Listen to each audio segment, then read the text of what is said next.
Prophet Marshall Occurrence. This is part 3. This is going to be part 3 about the collective community, the guerrilla warfare, and all that's going on to cause this community to suffer as a collective community. It's not just me, like I covered. And when you start studying online, you start to realize it's not you either. It's not you just alone either. Does that make sense? It's not just you that's going through this. In fact, I guarantee you by now, you're starting to realize this is an international issue. International now. This has become an international issue. That's why it's going to be World War III. Can you imagine all the good people in all these different other countries that they playing with? Can you imagine? I can't even imagine, man. That's why I see, for other countries, you might just think it's the Americans that's going through this gang stalking, but I want you to pay close attention and see that really it's everybody. It's a type of format that has been used all over the world. Literally. And what they'll do is paint us like we're bipolar, schizophrenic, paranoid. We suffer from psychosis. I know real diagnosis is. But there is no, it's too many people that's going through this for this narrative that we're psychotic, suffer from psychosis to fit. You're not psychotic. You know, the writing is on the wall. You see this same pattern over and over and over again.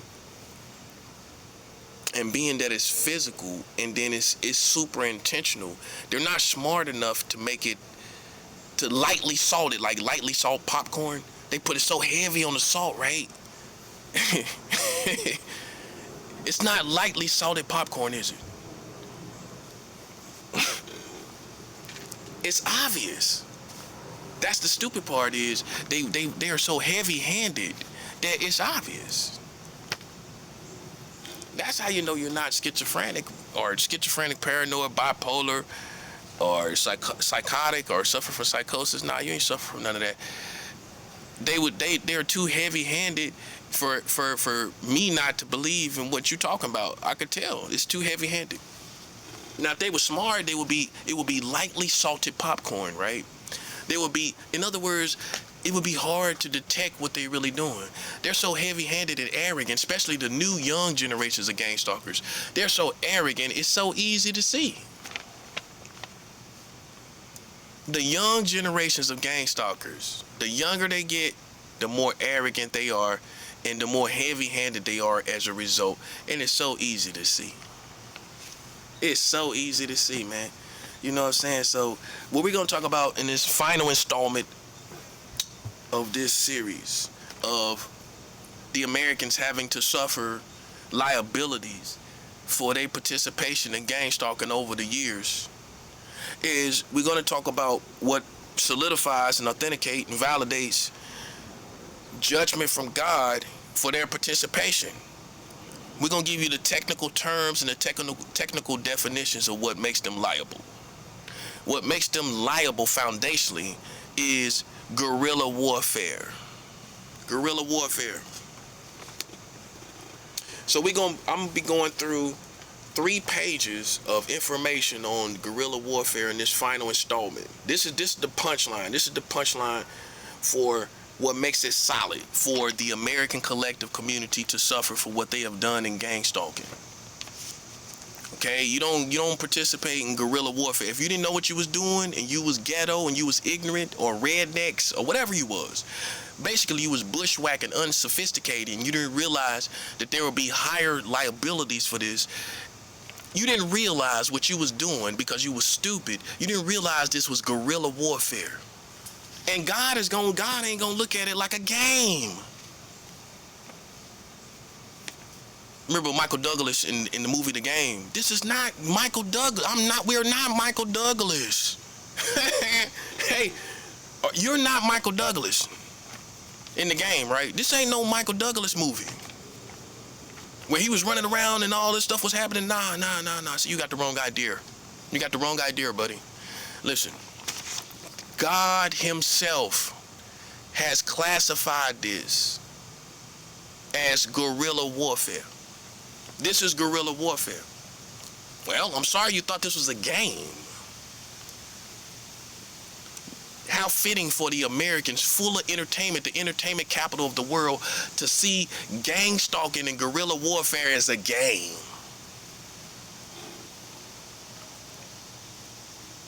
Do it look like a game now?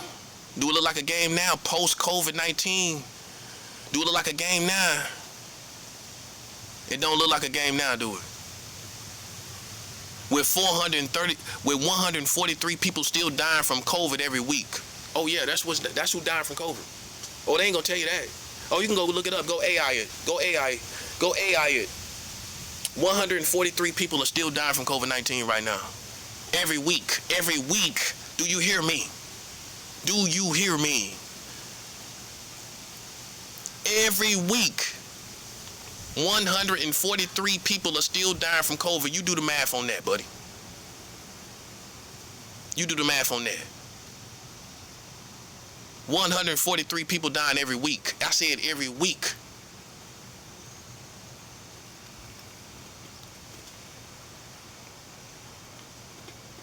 Hundreds are still dying every month. That's the bottom line.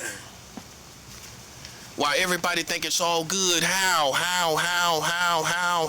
is it all good? People still dying from COVID, man. And Donald Trump gonna try to save face and not tell you about it, man. That's why I ain't told you about it. Cause they want to look like they doing good. Like Trump like to say, we're strong and we're doing good and we're strong. We're gonna be strong. We're gonna be strong. We're gonna be strong. Hey, don't be doing this. We're gonna be strong. We're gonna be strong.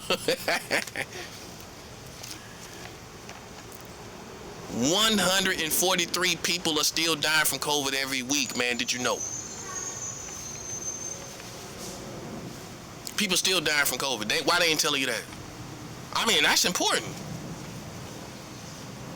There's people right up now in the ER right now about to die. Today. And you don't know nothing about it. You're not conscious of it. See, I got a gift of being conscious of all the stuff that's going on all around me. And a lot of people are not that good. A lot of people are so simple, they're in a bubble where they're not conscious of their surroundings and what's happening in their surroundings. I'm conscious of everything that's happening around me. 143 people are dying every week. Okay? That's what's still happening right now. You got vaccinations, you got people still dying. Okay? Regardless of vaccinations. Okay? And they can't all be old people. How is it going to be all old people? People still dying from COVID right now. I want you to be conscious of that right now. People are still dying every week. 143 people are dying every week. Okay? That's the facts. That's not speculation. That's not conspiracy theories. I pride myself on not ever talking about conspiracy theories. This is not a conspiracy theory page. I don't talk about anything I can't talk about intelligently and confidently. And the only way I'm going to be able to talk about it confidently is facts and the proper narrative of what I'm talking about, right? I can't talk about anything intelligently and confidently without bona fide facts, right? Okay. You got 143 people still dying from COVID-19 and people talking about it's all good, we're going back to normal. No, it's not. This is the end, the beginning of the end.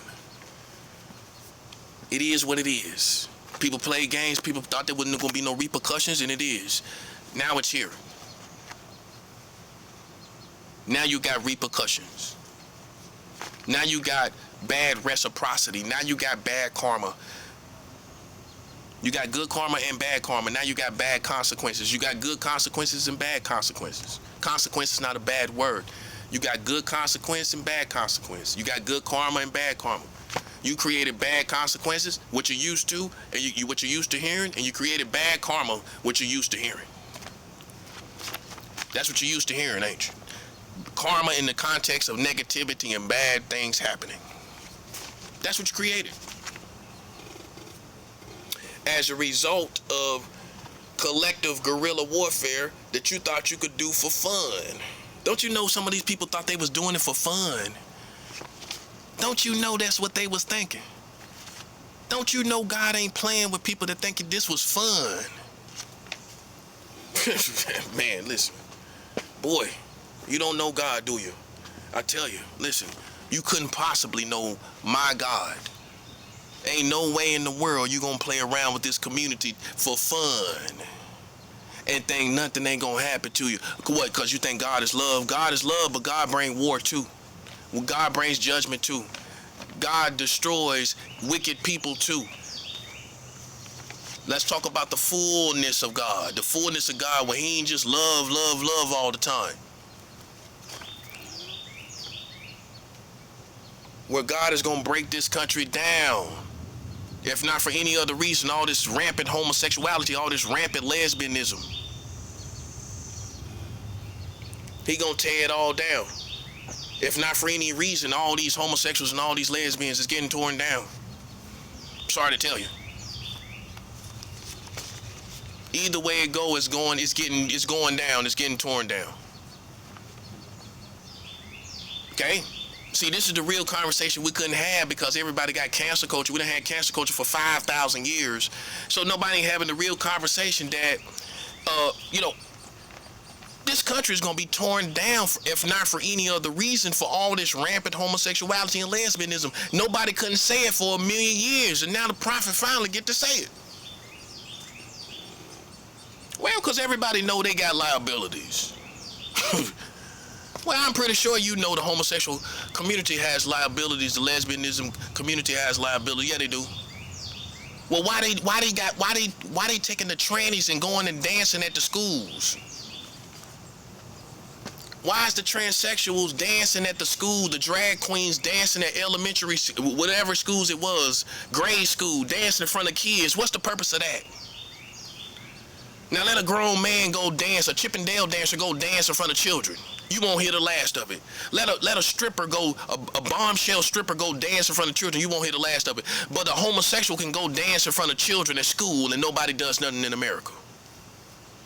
Oh yeah, go look it up. Go look it up. Children dance, strip, gay, what they call them? Drag queens, cross dressers, drag queens dancing in front of children. What's the purpose? And then what I want to challenge you to look at is, you don't think they turned some of the kids on? You don't think they aroused? See, you don't want to think about it. You don't think they aroused some of the children? How can you say that? How can you be confident? I think they aroused some of the children. I think some of the children, that's going to be in their mind forever. That's one of the first sexual images that they seen ever of a gay man dancing around. Dancing around sexually. Oh, it wasn't a little cute little kid dance like a clown would dance. They was gyrating sexual dances. America, why you ain't say nothing about that? Why you ain't say nothing about the drag queens dancing in front of the children at school, at grade school, because they gay and you scared of cancer culture? Oh, that's what it is. That's what it is. You scared of cancer culture. Now the air has cleared since cancer culture, and now you can talk again, can't you? Nobody don't care no more, because listen, they burnt out on these gay people doing all this crazy stuff, ain't they? Including dancing in front of these children. Yeah, you can't be serious. I know they ain't talking. I know these gay people ain't talking. Man, why you ain't chastised them people dancing in front of children, them sexually suggestive dances in front of children? Why you ain't chastised them for them sexually suggestive dances in front of children? Huh? What's the reason? Why RuPaul and Elton John didn't do no? Listen, why they didn't chastise them people? Why all these gay leaders did not chastise these gay drag queens going and dancing in front of children in grade school? Huh? Why wasn't they chastised? Oh, you tell me why. And do you think, listen, can you talk about pedophiles with a straight face when they sexually dancing in front of children? What kids supposed to get from it? Listen, man, I guarantee you they aroused some of these children. You don't want to admit it, do you? The police don't want to admit it, do you? Listen, the military don't want to admit it, do you? Listen, they arouse some of these children with them dances. Oh, you don't think so? How you know? How you know? I think in wisdom, I think in discretion or proper assumption. It's an educated assumption. It's a wise assumption to think that they did arouse children with all those dances gyrating and percolating in front of children. So if not for any other reason, whether you like it or not, man, it's time for this to go. It's time for this to go up. Go up in smoke. It's time for this to go. I want you to come to terms with it, because many of you, like I said in the other videos, you want to hang on to America. You want to hang on. Now, listen, ain't nothing to hang on to. Don't you see? It's nothing left to hang on to. It's nothing here anymore. What is there to look forward to? Environmentally speaking. As far as the community, you realize, just like Jesus Christ said, he's going to come like a thief in the night. Just when you thought, oh, nothing's going to happen. America's safe forever. Sound like a little kid yourself. America's safe forever. America's safe forever. America's safe forever.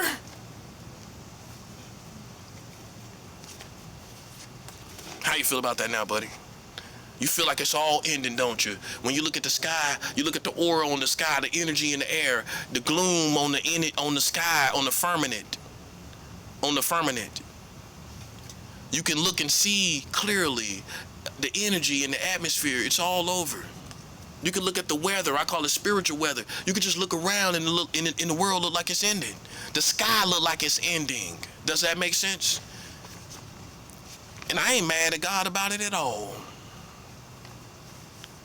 The worst person you should be playing with is a black man. A black man don't care if the world ends. We ain't really live anyway. We ain't really live. Half of us ain't really live life as it was intended to be lived anyway. We've lived like animals. We live like subhumans. We've lived second-class citizens. You think we care about the world ending? I don't care nothing about this world ending. Only these people that got it all, they the ones that's worried about the world ending. They the one drunk and now crap-faced drunk worried about the world ending. The rest of us, black people, listen, see, a lot of white Americans don't really understand the psychology of black people. You get fooled by the culture. Our psychology could be quite dark, where we don't even care.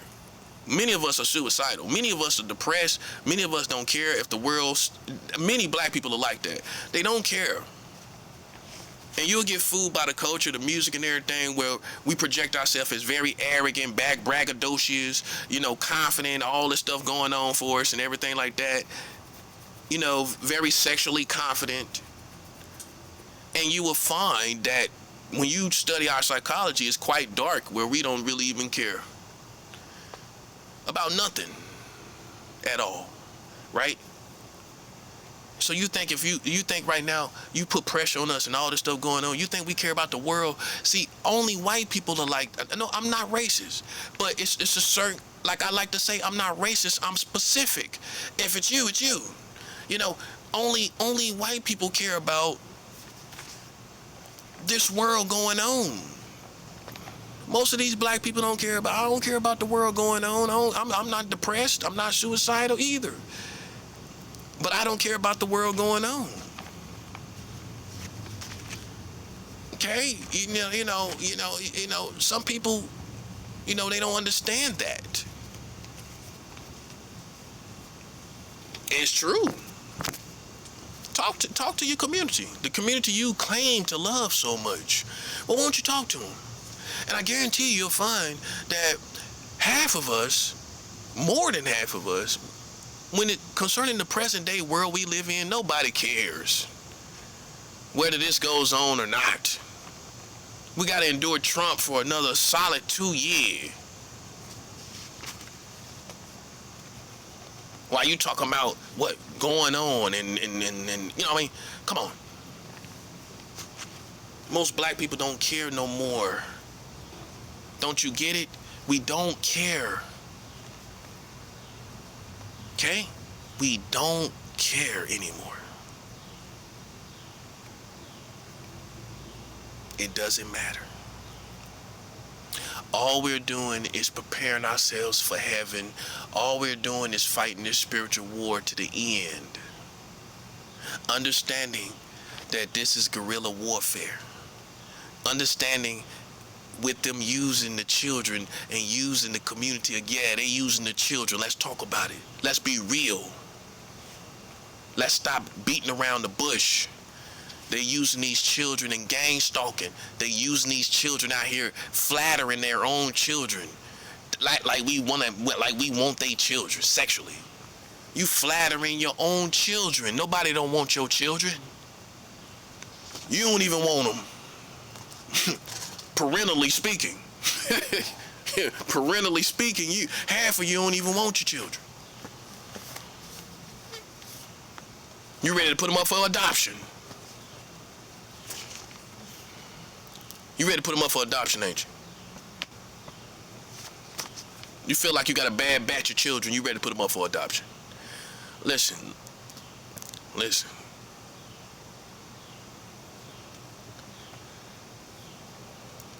Stop flattering your children like we want to do something with your... Come on, stop playing, man. Stop playing. We don't get turned on by no darn children. We don't get turned on sexually. I'm keeping it real. I'm speaking for the voiceless. I'm speaking for people who can't speak up for themselves. Man, ain't nobody thinking it's nothing sexual about your children. Ain't nobody thinking about your children sexually. You can't be serious. You can't be serious. Imagine me, my head down in the gutter thinking about some children. You know what I mean? Think about that. Corny, man. That's quite corny. It's corny to me. Somebody goofy enough to sit around thinking about some children. We done had grown man sex. You know what? We done had grown women sex. Ain't no turning back usually after that. Not in the black community. We done had real grown man sex, right? You think we gonna bring our mind all the way down in the gutter after having real sex as a black man, having black sex with a real woman out here in the real world? You think we gonna bring our mind all the way down to some kids? Come on, stop playing, buddy. Stop playing. Stop playing here. Stop playing here. Listen, man. Listen, I'm a grown man over here. You understand me? Ain't nobody lowering their minds thinking about some children. You flattering your own American children, thinking they're beautiful enough to arouse us and attract us. That's you. Listen, it's you. It's got to be you. Well, you think them children are beautiful enough to attract us. Well, you must have thought something. You couldn't go off of me. Well, how could you? As a grown man, where you went off of me at? Where I might be attracted to some of that. You thought that was beautiful enough. You flattered your own children. Listen, buddy, let me tell you something. Ain't no child more beautiful to attract me, buddy. You a clown. You see what I'm saying? Let's call it how it is. Half of you are clowns. You can't be serious. Can't be. Marrying children, you can't be serious. Hey, get back to us when you stop marrying children as Americans. Get back to us when you stop marrying children. Why don't you do that? Won't you start with yourself? Won't you start with yourself? Okay? We're going to talk about this guerrilla warfare before this video is over. So we're going to get right into the definition. Guerrilla warfare, by definition, This is what this community have been doing with these children. I want you to incorporate. I'm glad I brought it in right here, because I might have wouldn't have said it like this if I didn't bring it in right here like this at this time after I said everything I said. I want you to incorporate children into this gang stalking, because that's what they've been doing. They've been weaponizing these children. I want you to bring that into the equation while you are pondering these definitions of gang stalking. I want you to incorporate how they've been using children and what I termed a term I coined as pedophilia entrapment operations. Pedophilia entrapment operations, where they want to psychologically entrap you as a pedophile, psychologically or by character or by energy. You ain't doing nothing, right?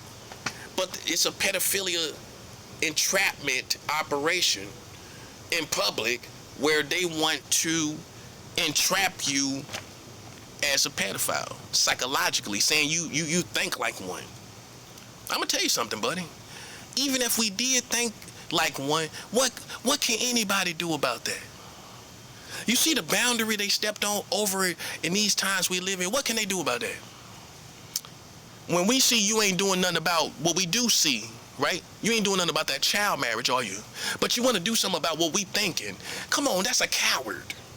A coward sit back and try to get you on a thought while they do nothing, virtually nothing, about child marriage laws in the United States of America. Well, they ain't doing enough.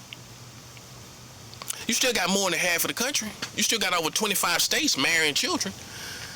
Well, apparently, collectively, you're not doing enough, obviously.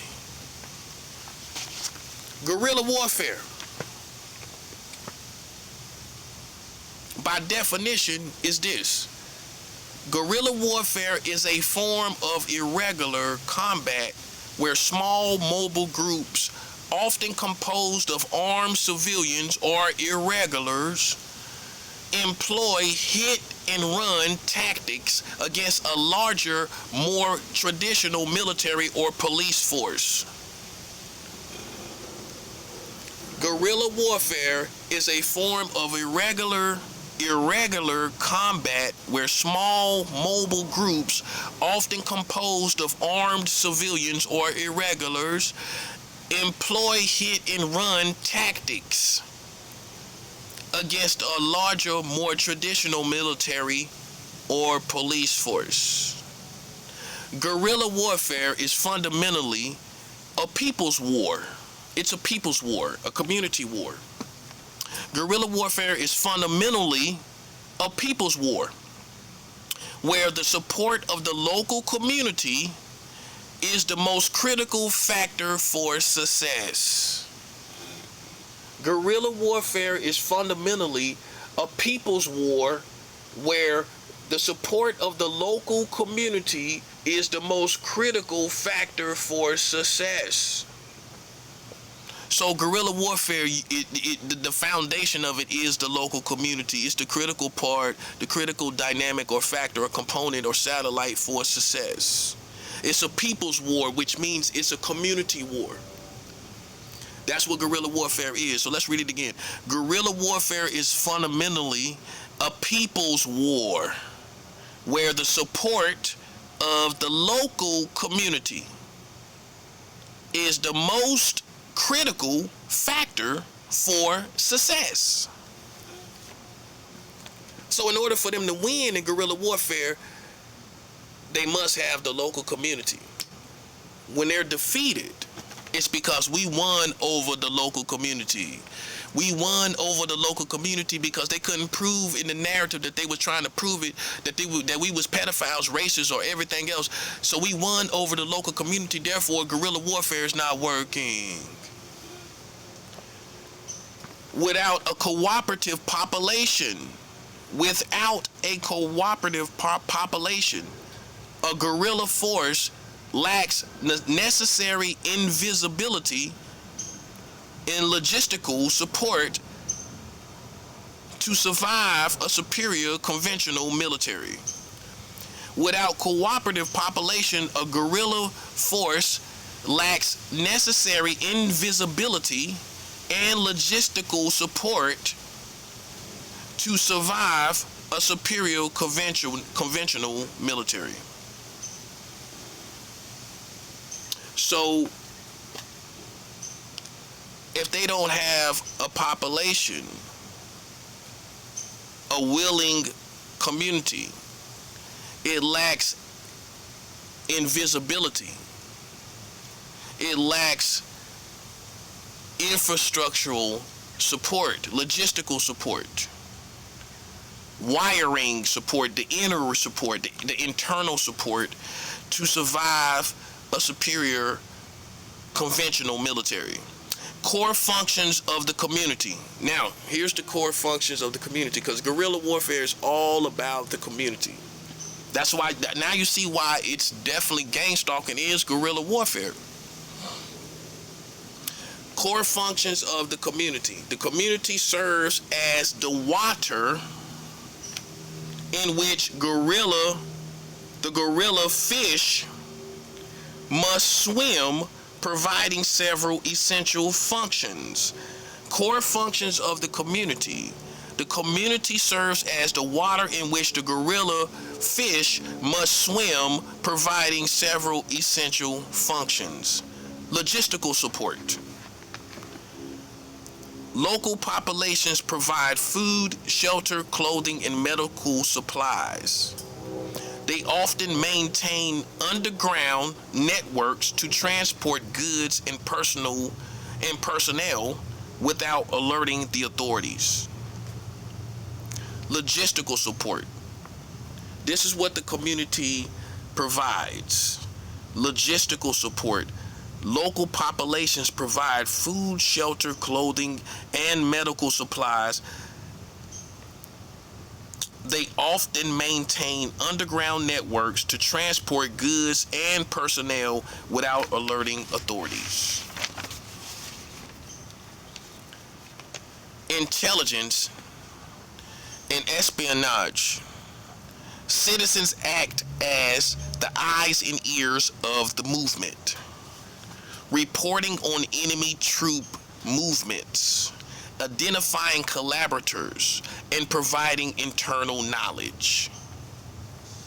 So the citizens acts as the eyes and ears. In this case, that's going to be the telepaths, the telepathic spies that act as eyes and ears, reporting on our movements, reporting on our thoughts, our psychology, identifying collaborators, people that's helping us. They're going to be talking about people that's giving us money, cash apping us, and all of that, and providing internal knowledge of the terrain.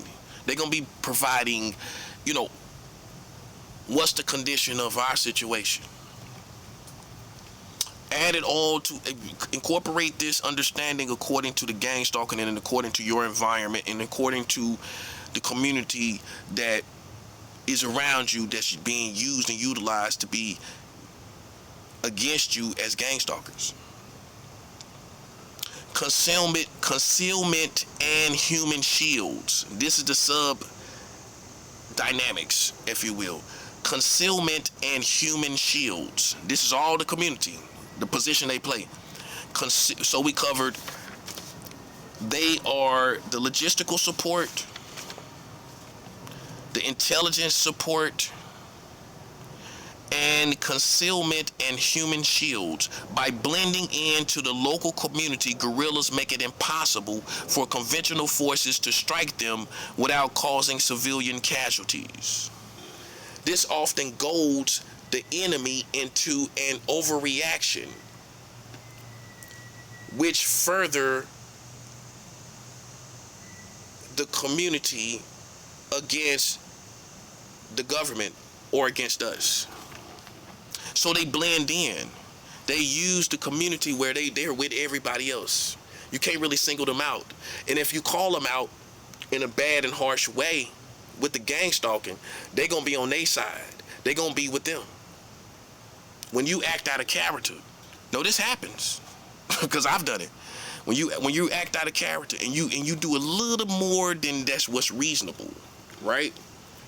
Even according to being gang stalked, that's going to win over the enemy. That's going to win over these people that are kind of on neutral grounds in this situation, you know, where they're not really sure. They know about it, but they're not really sure whose side they're on. What they're going to do is blend in with the community, which is also have the same worldviews and mentality of the community. They're gonna tether together with them. And when you attack them, these other people around them is going to realize that basically we all have the same mentality, and they're going to, those that are in the middle, there are a lot of neutral people. They win over those people when they see us out of character. You see what I'm saying? So that's part of their tactics. Concealment and human shields. By blending into the local population, guerrillas make it impossible for conventional forces to strike them without causing civilian casualties. This often goads the enemy into an overreaction,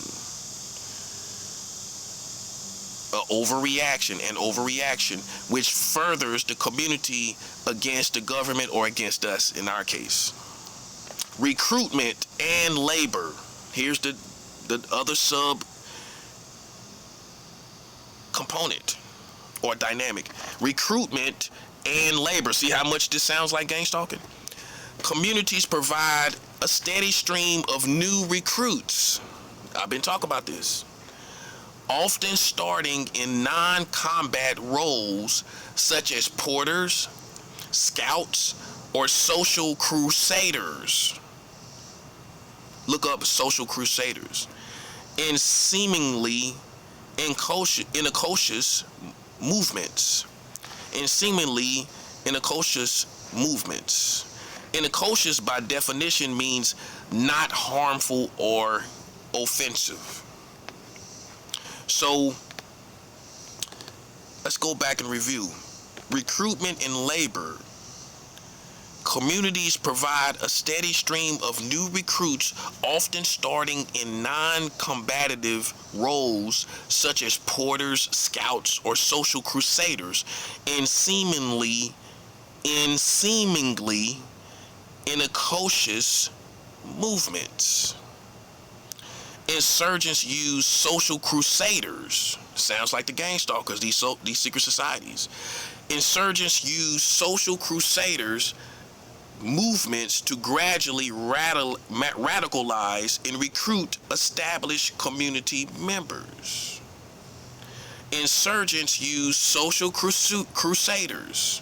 They use social crusaders movements to gradually radicalize and recruit established community members. Goading overreaction. Here's another sub dynamic. Goading, G-O-A-D-I-N-G, goading, overreaction. Guerrillas often launch attacks from civilian areas to provoke a brutal response from the enemy. When conventional forces retaliate against the community, such as by destroying homes or arresting non-combatants, it often drives the undecided population towards supporting the resistance. So, in our case with the gang stalkers, the goading overreaction is going to be playing in our face in public to the point where we lash out. Hoping that we lash out in a very nasty way to the point where the undecided community population will side with them. They want them to side with them. They want the population to side with them.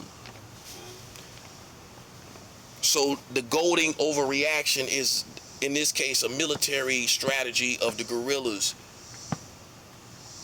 who often launch attacks from civilian areas to provoke. See, they want the civilians to see. This is why in the public area, that's why all this gang stalking strategy is most of it is most sophisticated in the public community. Guerrilla Guerrillas often launch attacks from civilian areas to provoke brutal response from the enemy. When conventional forces retaliate against the community, such as by destroying homes or arresting non-combatants, it often drives the undecided population toward supporting the resistance.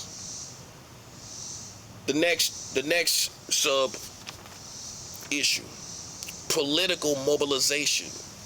Political mobilization is the strategy aimed to win the hearts and minds by addressing local grievances or where persuasion fails, using coercion to undermine the government, or us, in this case us, our ability to protect citizens.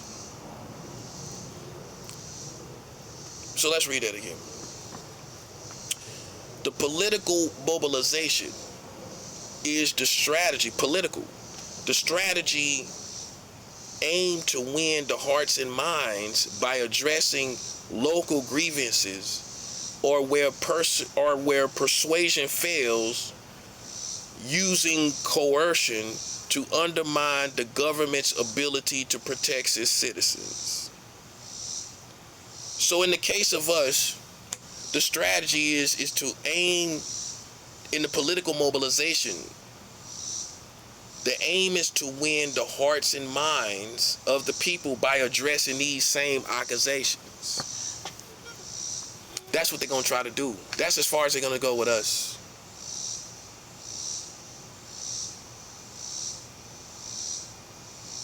Okay? That's as far as it goes with us. As far as political mobilization and with the gang stalk. And it goes as far as the strategy aimed to win the hearts and minds by addressing local grievances or the stuff that they got on us, the local stuff like in Charlotte, the local stuff that they try to put out there on me.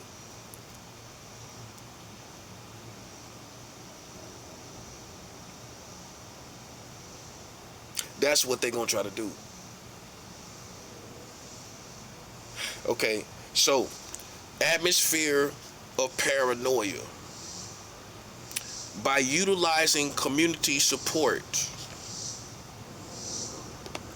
guerrillas force the opposing army to suspect all civilians as potential enemies, which further alienates the local population from the state or from us. So in our case, they create an atmosphere of paranoia by utilizing community support. By doing that, guerrillas force the opposing army to suspect all civilians. Not with them utilizing so many people, we start suspecting everybody. This works to alienate the local population from us because we suspect everybody.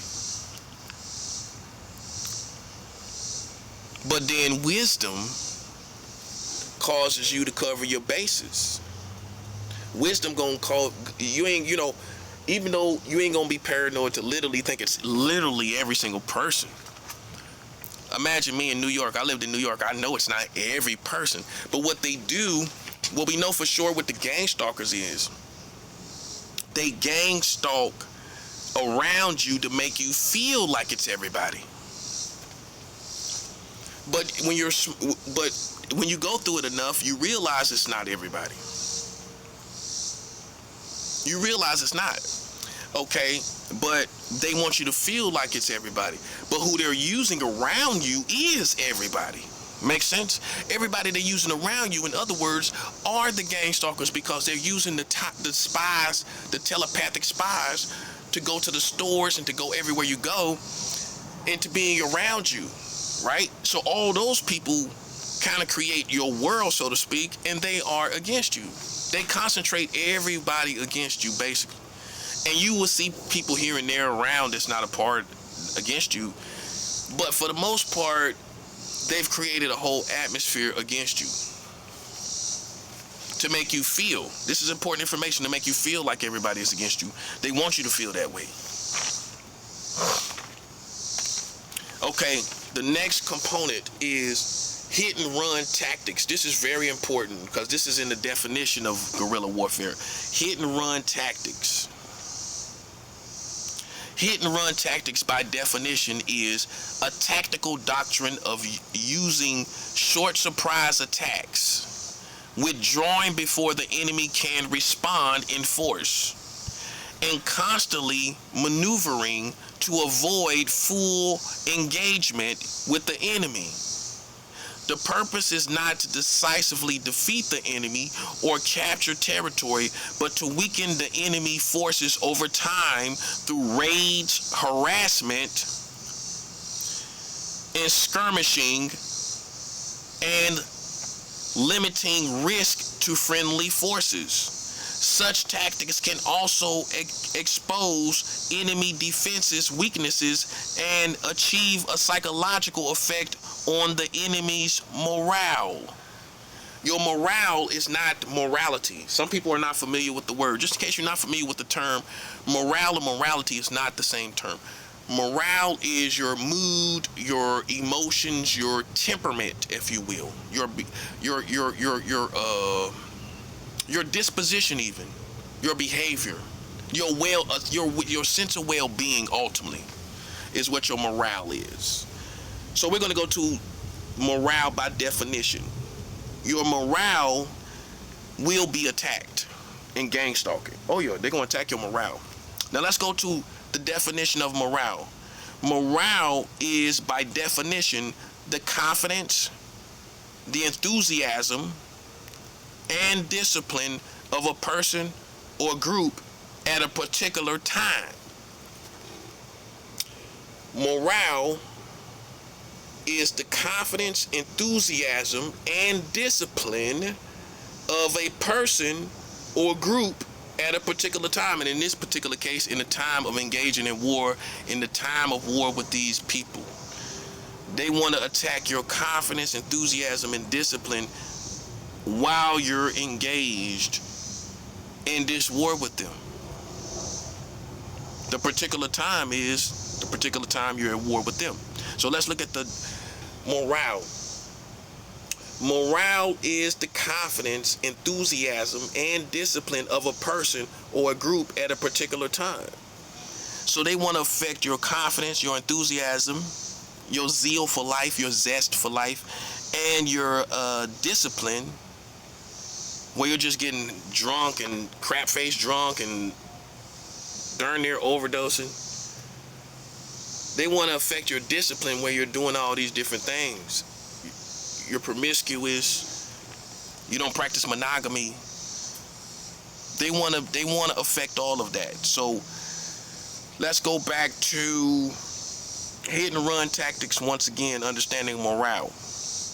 A tactical doctrine of using short surprise attacks, withdrawing before the enemy can respond, and constantly maneuvering to avoid full engagement with the enemy. The purpose is not to decisively defeat the enemy or capture territory, but to weaken enemy forces over time through raids, harassment.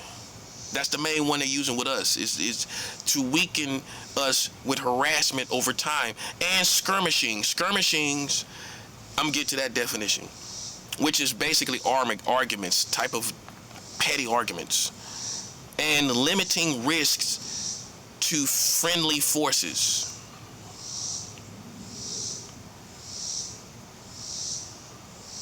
Such tactics can also expose enemy defenses. Such tactics can also expose enemy defensive weaknesses and achieve a psychological effect on the enemy's morale, which is the confidence, enthusiasm, and discipline of a person or a group at a particular time. Now, skirmishing, one of the things they want to cause is irregular or premeditated fighting arguments, especially between small or outlining parts of armies or fleets. So they want to call skirmishings irregular or unpremeditated, spontaneous fighting and arguments, especially between small or outlining parts of armies or fleets. They want to cause skirmishings among yourselves. The purpose is not, we're going to go back to the hit and run tactics. Go look up hit and run tactics. Read real deeply on it. The purpose is not to decisively defeat the enemy or capture the territory, but to weaken the enemy forces over time with raids, harassments, and skirmishings, and limiting risk to friendly forces.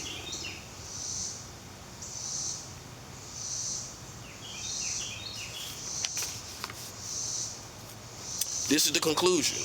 Guerrilla warfare's worst enemy is your good character, morals, and your good works, because it destroys the community being on their side. It destroys the community backing these people and cooperating with these people. So the most powerful thing you can do in guerrilla warfare, because they rely on the community, it's not just people running around. They rely very foundationally, strongly on the community. Guerrilla warfare's worst enemies is your good character, morals, and your good works. America's psychological war is the crust of guerrilla spiritual warfare against Christians. Images to the mind, telepath networks, and gang stalking in public, and gang stalking at your house or apartment, telepath networks in public, and telepath networks around your house or apartment. It's 24/7 in shifts. Different people learn the art of living in the war at all times. So they use different people 24/7 in shifts. They'll use gang stalkers in shifts. It's not the same people, and they have long-term gang stalkers, but ultimately the mobile ones that move with the flow within the city, within metropolises, there's shifts of them 24/7. And so the most skillful people learn the art of living in the war at all times. You never get taken off a guard. Okay, so that's guerrilla warfare. And if you need to go back and look over it, I like to go over it on and on again. But in this case, being a video, I can only do that in real life. I can't go over it over and over again. But you have to go back and listen to all the wording to understand this guerrilla warfare, because that's what this is. That's what they're doing against God's people, definitely, for sure. So for God's true people, salute, over and out.